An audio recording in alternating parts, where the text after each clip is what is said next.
Welcome to Gas, the true story of a toxic train derailment. I'm Ron Scholl. Last time on Gas, in the summer of 1999, Dr. Kay Kilburn released the results of his follow-up neurological testing. And ATSDR sponsored a one-time clinical evaluation for Alberton spill victims. That summer, 3 Alberton area mothers finally meet with a Senator Max Baucus aide in Missoula, and while beseeching the senator's help, vent their anger and frustration. We now continue with Part 4, Chapters 5 and 6. Chapter 5, Chalmers. Epigraph. There was a criminal investigation opened against Steve Way and myself. The charges were that we buried this train. Chris Weiss. The sleuth pursued allegations of fraud concerning the Alberton spill. In a 1997 letter, the EPA Acting Regional Administrator Jack McGraw denied Roger Chalmers' claim that chloride, sodium hydroxide, and butane had spilled, and denied that so-called mystery car BN 561897 spilled hydrochloric acid, a chemical which Chalmers confused with caustic soda. McGraw also denied that the spill site was still contaminated and affecting residents' health, which was highly debatable. Chalmers' criminal allegations were investigated by the EPA Criminal Investigations Division's Fred Burnside, special agent in charge. In the summer of 1998, Burnside closed the case, writing Chalmers that no crimes had been committed. The public record generally supported the official story. There were also many problems with Chalmers' claims and his interpretation of evidence. After Burnside closed the criminal investigation, Chalmers complained to the EPA Washington, D.C. office. Chalmers would believe that his complaint of the CID later led to EPA Ombudsman Martin's involvement because it predated ACCEH's petition. Officially, Martin responded to ACCEH, not Chalmers. Chalmers. When Bob Martin read Burnside's report, Bob said when he read that letter, "My God, I didn't know you had letters like this. I was waiting for the right person to come along." He knew eventually the FBI or the U.S. Attorney's Office would want to see this. That's why I think there's federal crime, at the Federal Railroad level, at the EPA level, and at the ATSDR level. I know the people who came here are either criminals or they're acting off of fraudulent information, Chalmers said. Chalmers was suggesting collusion between MRL and government agencies and a broad conspiratorial cover-up of something fraudulent.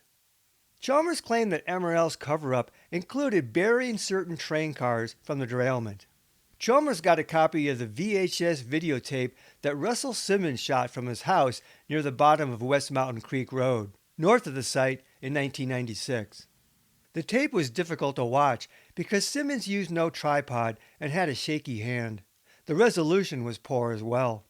From May 14th to June 3rd, Simmons documented several men operating trucks, loaders, and excavators. Simmons' tape covered only about 135 minutes of activity at the site over 3 weeks. In general, the site workers appeared to move, remove, and flatten soil with their heavy machines, working without respiratory gear. The job was no mystery. Remove contaminated soil, add new soil, remove all derailment-related debris, and make repairs to the rail bed prior to laying new rail. On May 27, an excavator demolished a boxcar near Reardon Lane, and Simmons filmed as the crane removed large flat chunks. Sometime after Simmons filmed May 28 and before resuming the next day, the black gondola car to the south was removed. On May 29, Simmons watched as 2 excavators worked in tandem on another boxcar by Reardon Lane. "Beating the living bejesus out of it," Simmons commented. Within 15 minutes, they had the carcass shredded and flattened. The film ended on June 3rd, after the site had been graded. Based on his interpretation of the tape, which he reviewed with Martin, Chalmers claimed 2 derailed cars, a dried peas car and the zinc sulfate car, were buried after dismantling on the north side of the tracks on MRL property in different holes. But there was no clear evidence in the video of any metal being buried. He claimed BN 561897, the black gondola, was cut into 3 pieces and buried south of the tracks, though no dismantling was shown in the video nor any burying of it.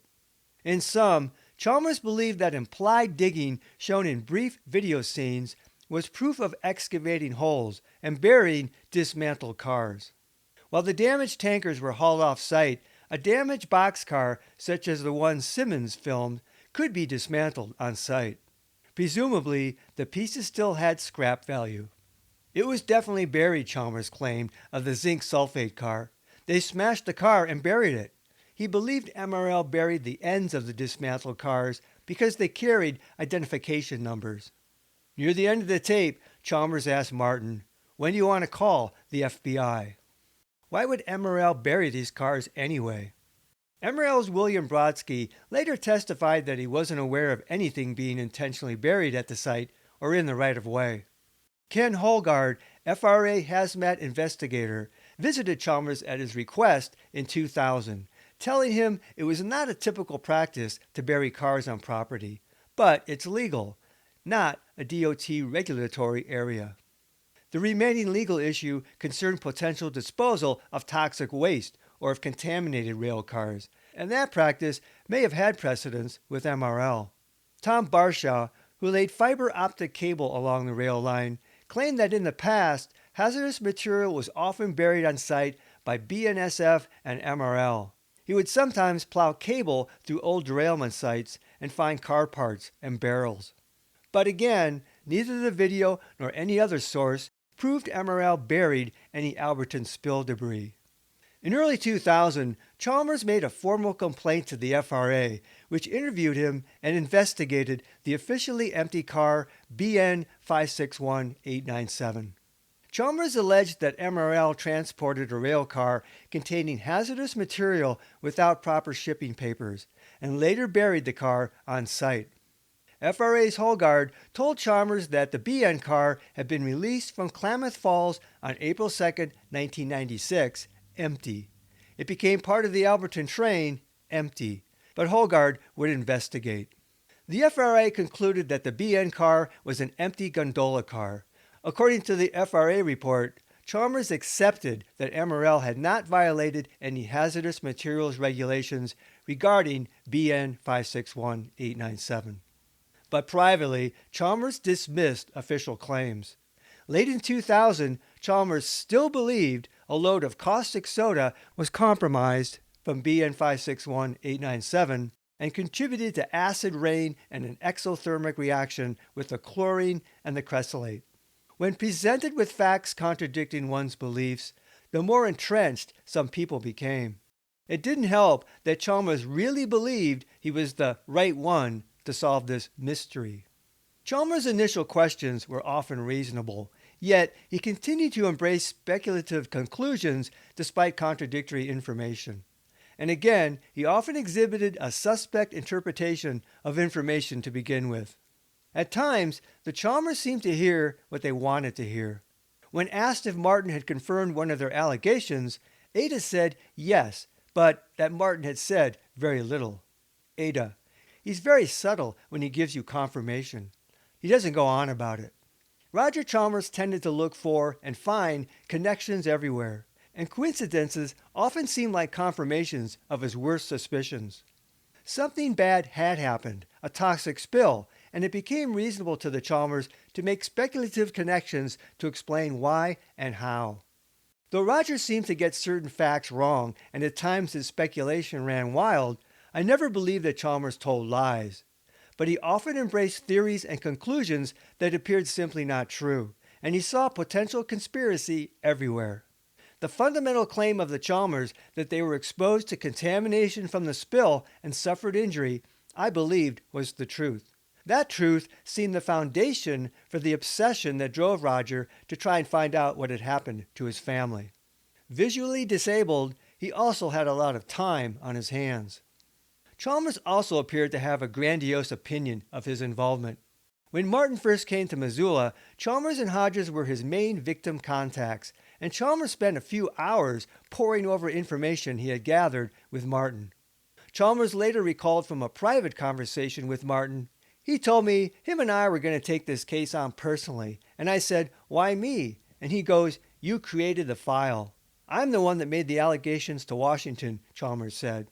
He claimed Martin told him, "I was waiting for the right person to come along."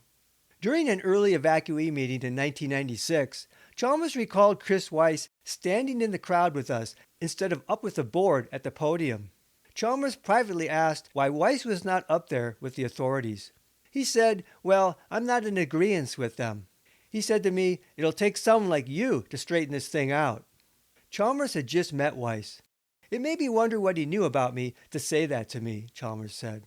Chalmers believed his call to the EPA in Washington on April 11 had initiated the EPA Alberton response, and that his later complaints had brought Martin to investigate. Repeatedly, Chalmers believed he was the right person to have come along to ask the right questions and sleuth the right answers, or initiate important investigations. Chalmers did ask important questions and doggedly pursued leads, such as following the contaminated food on the train that no one else, including government officials, had bothered to check on. Regardless of any possible cover-up, the fact that serious questions arose about the handling and aftermath of the Alberton spill gave reason enough to hear Chalmers out on any lead of his and weigh it on its own merit. Chalmers' allegations were generally taken seriously by fellow core members of ACCEH, though they apparently had not examined his logic.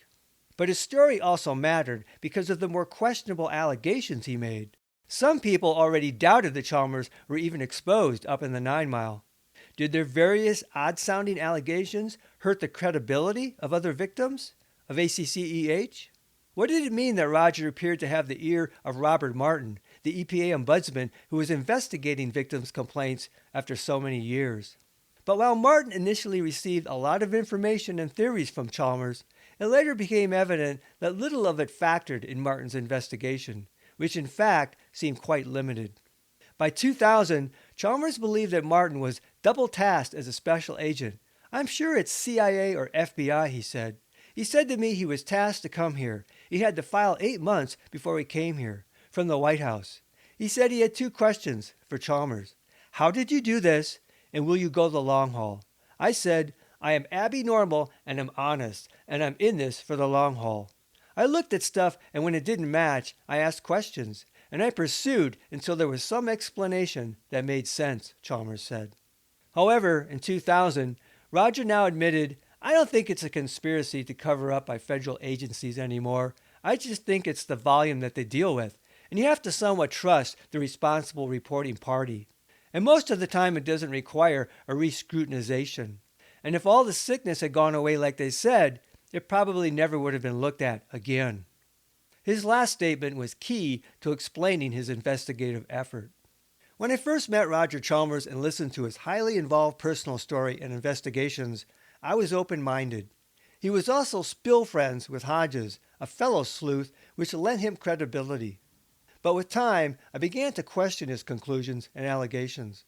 The best example was his obsession with the gondola car. It wasn't just that all evidence suggested it was in fact an empty car. There was also the stubborn confusion Chalmers had over the basic difference between caustic soda and hydrochloric acid, which he thought one and the same and which he concluded was carried by this car. And of course, it wouldn't have made much difference if the car had carried either one in actuality, or had even spilled.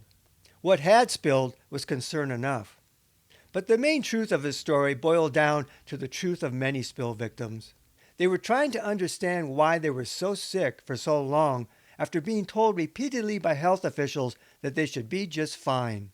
That truth was the biggest progenitor of distrust, suspicion, and even conspiracy paranoia that fueled spill victims' investigation into what had happened to them. When Lisa Mosca interviewed the Chalmers at their home, Roger told her he wished he could face the people responsible for what the spill had put him through. "It's like waking up in the Twilight Zone and trying to work your way out," he said.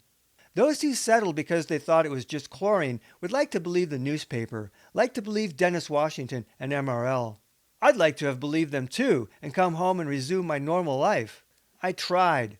When it didn't happen, I had to seek an explanation as to why I couldn't fit back in. There's sickness in that town now that doesn't segregate whether you settled or not.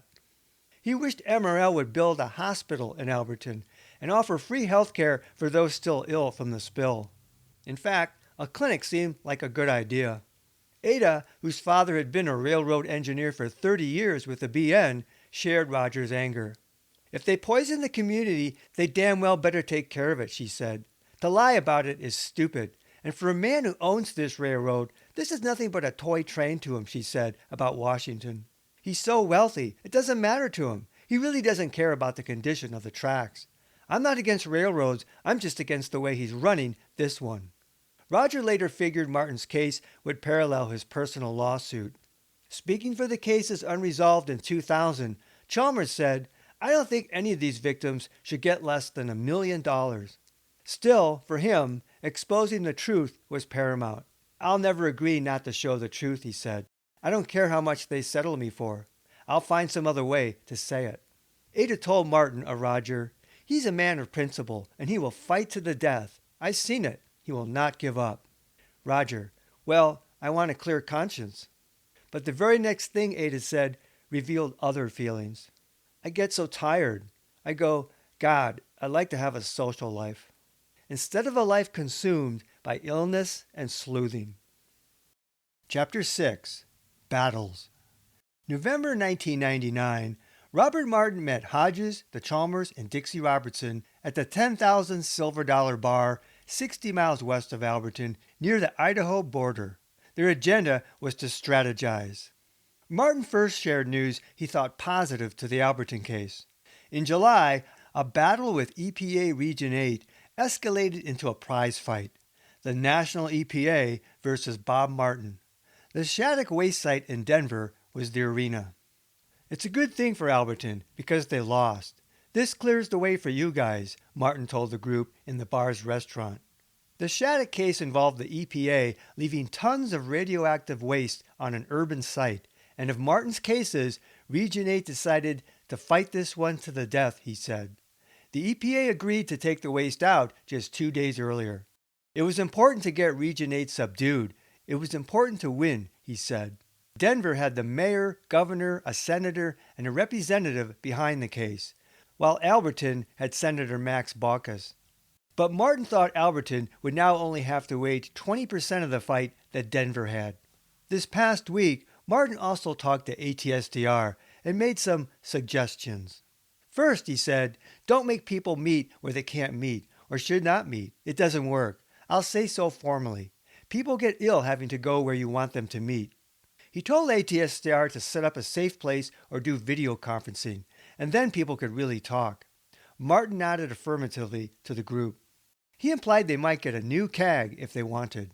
There was a window of opportunity with ATSDR as well as with the EPA, he said. It's called fear.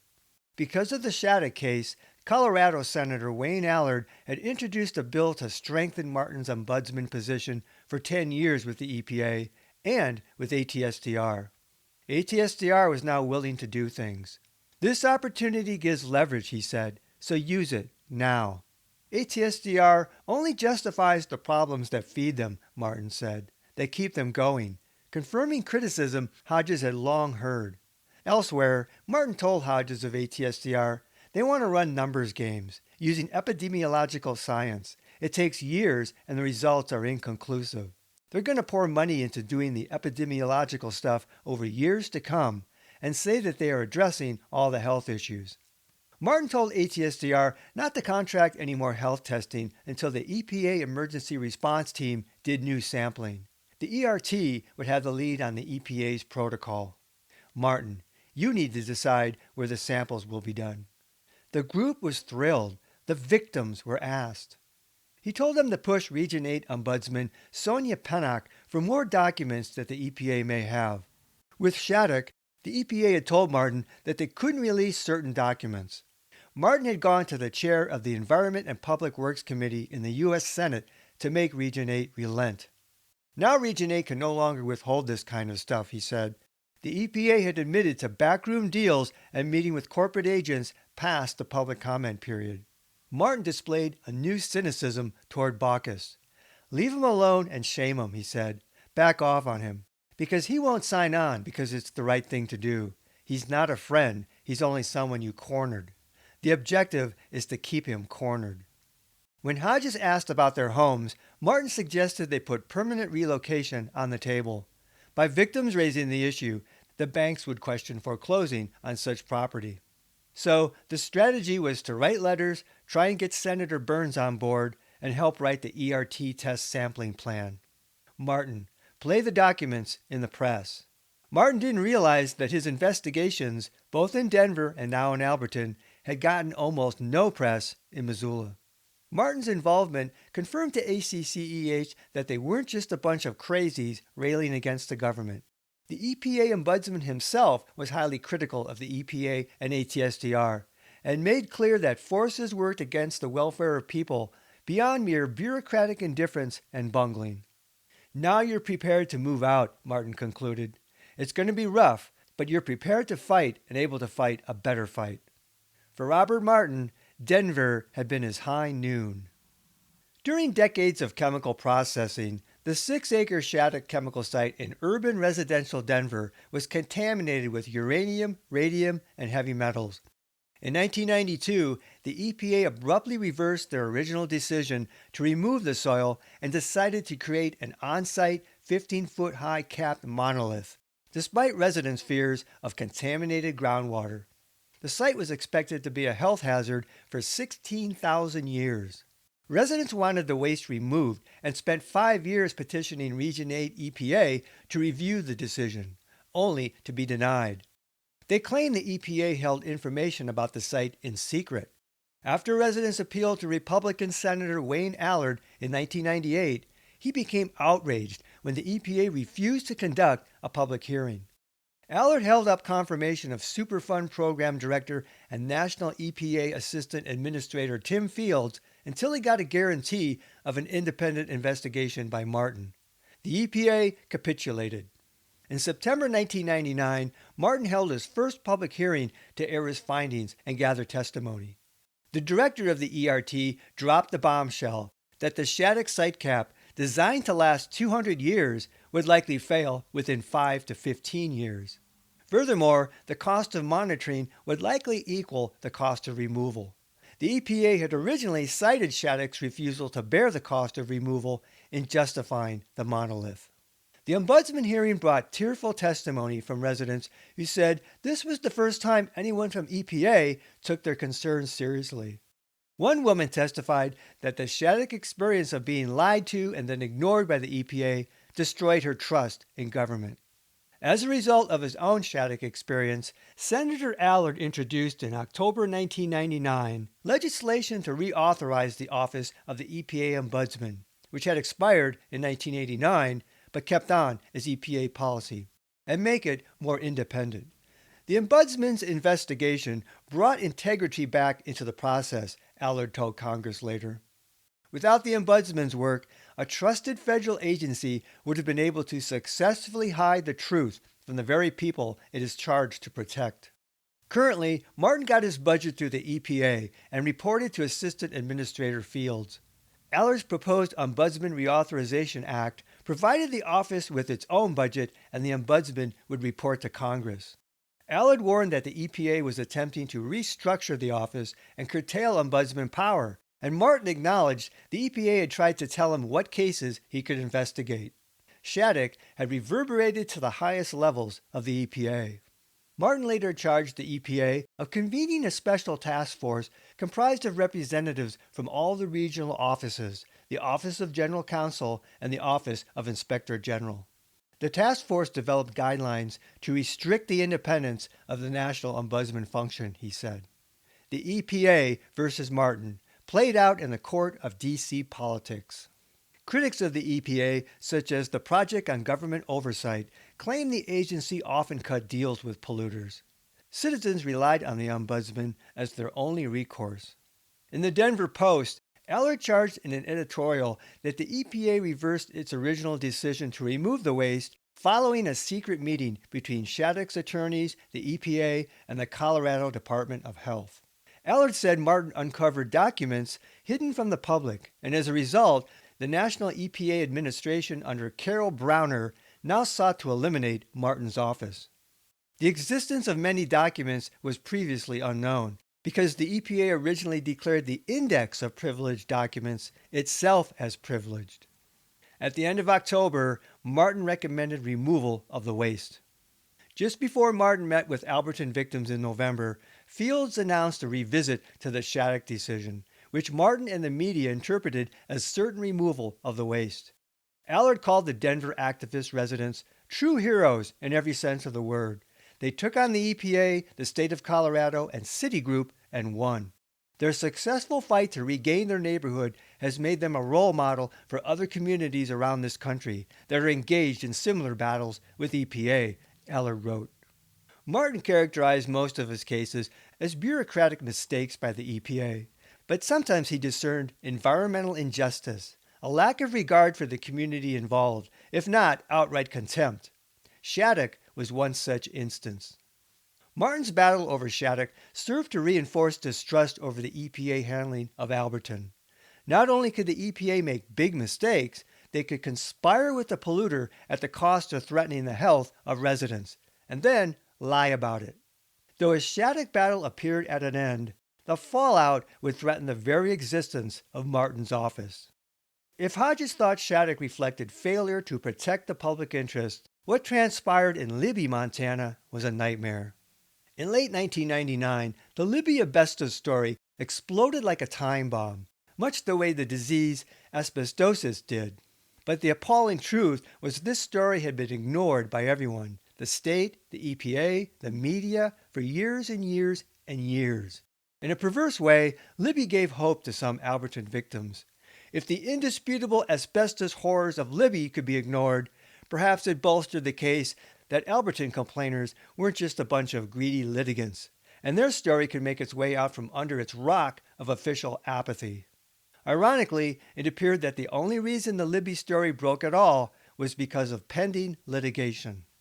At least one community activist said she'd been crying murder since 1974. By 2001, she had lost 20 relatives to asbestos-related disease. The Montana Environmental Information Center and the Montana AFL-CIO said they'd known about such deaths for 15 years and could get no one to listen, especially the media. The government at all levels knew of the situation, but took no action, an MEIC spokesperson said. After Libby broke, Hodges was hopeful, cynical, and not surprised. All the agencies claimed they had done what they were supposed to do, yet the crisis was somehow ignored. I think it's the way they're interpreting their mandates to do as little as possible rather than do what the mandate says, Hodges said. After a Baucus hearing in Libby in February 2000, which Roger Chalmers attended, he commented to Hodges on the 40 years of anger he felt from the crowd. One person who stood up to talk was so mad that he couldn't talk, Chalmers said. The man's whole family had been affected, and he paced back and forth in front of the microphone, unable to get out the words, clouded in rage. Baucus shut the hearing down as people's anger crescendoed. Afterwards, Chalmers asked Baucus privately for an Alberton hearing and invited him to come to his home and the homes of others, as Baucus had done in Libby. He gave Baucus a copy of Lisa Mosca's film. "I want him to break bread with us, eat with us, to bring him in one more notch," Chalmers said. Maybe Baucus could visit the site during the spring thaw when the smell rose. Baucus seemed to balk at the invitations. Baucus never made any public statements about Alberton, in the manner he did for Libby or in the manner Senator Allard did over Shattuck when he called upon Martin's help. Regardless of excuses over what happened in Libby, to Hodges and others, there could be no question that officials knew about complaints from Alberton. The question remained, who cared? Some Alberton victims evoked Libby when they again wrote the EPA or appealed to Baucus for a hearing, also mindful that Conrad Burns was running for re-election. If something as cut and dried as Libby and asbestos could fall through the cracks, maybe the revelation could boost the credibility of the Sutler scenario of Alberton. But one Libby man said they hadn't fallen through the cracks. Rather, government agencies had shoved them into the cracks. If Libby could be forgotten, how much easier to keep on forgetting Alberton, where no ubiquitous oxygen tanks shadowed victims. Next time on Gas, the true story of a toxic train derailment, ATSDR releases the results of its Phase 2 study, which, despite its limitations, documents chronic injury in Alberton spill victims. Meanwhile, the EPA declares war on the EPA National Ombudsman Robert Martin, threatening his Alberton case. Until then, this is Ron Scholl. Thanks for listening. This podcast is adapted from the book Gas, the true story of a toxic train derailment. Visit Amazon.com to see the 2-book series. To access support material in the book, such as maps, photos, illustrations, and video links, visit my Facebook page Gas, the true story, or watch my Gas playlist on my YouTube channel at RL Scholl.